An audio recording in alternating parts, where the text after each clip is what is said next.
Assalamualaikum warahmatullahi wabarakatuh. Halo semuanya, perkenalkan saya Muhammad Rifki dengan NIM 2330811106, Prodi Administrasi Bisnis, Fakultas Ilmu Sosial dari Universitas Muhammadiyah Sukabumi, dan selamat datang di pembahasan materi manajemen operasi.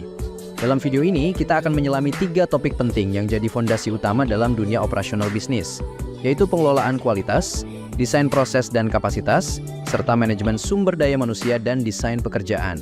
Materi ini nggak cuma penting buat dipahami di kelas, tapi juga punya peran besar dalam praktik bisnis nyata. Yuk kita mulai pembahasannya. Yang pertama kita akan langsung mereview materi dari kelompok 2, yaitu mengenai pengelolaan kualitas. Simak baik-baik ya. Jadi materi ini menjelaskan bahwa kualitas adalah kunci keberhasilan operasional perusahaan.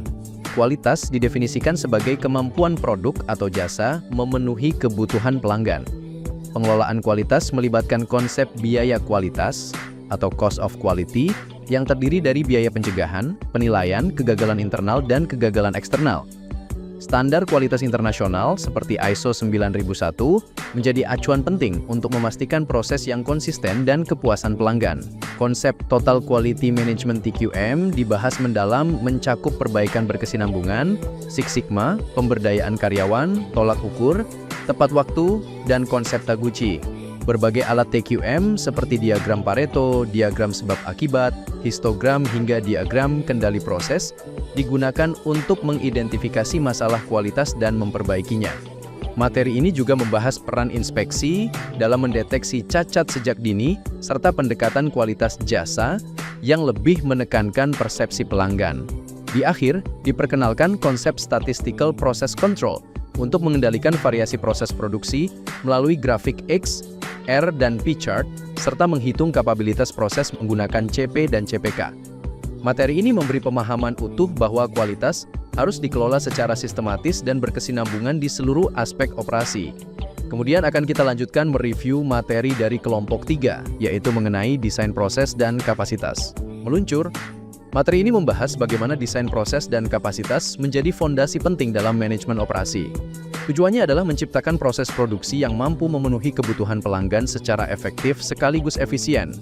Ada 2 pendekatan fokus, yaitu fokus proses yang repetitif dan fokus produk yang mendukung kustomisasi massal.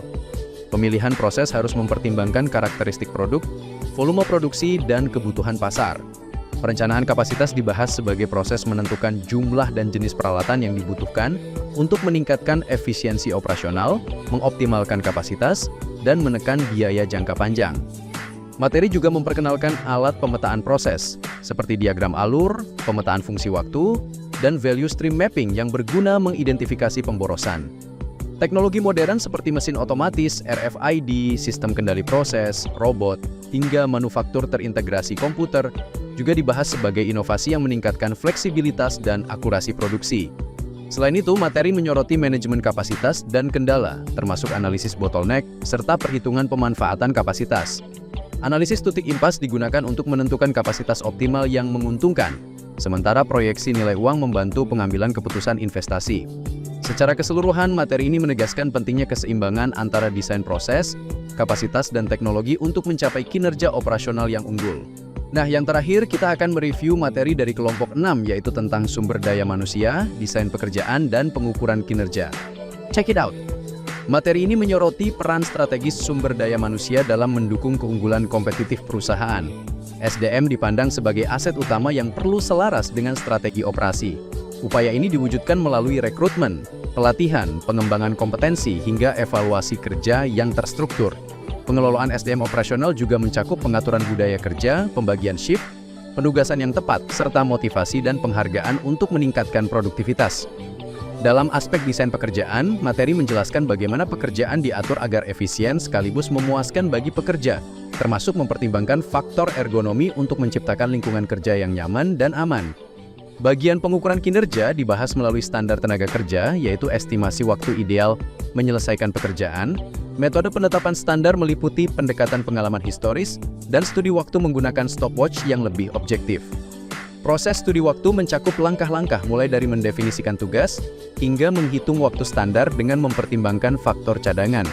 Disertakan juga contoh perhitungan yang mempermudah pemahaman konsep.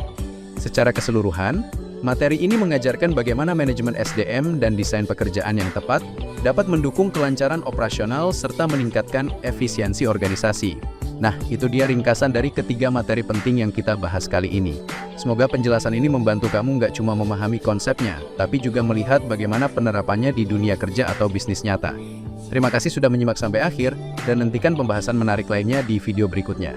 Wassalamualaikum warahmatullahi wabarakatuh.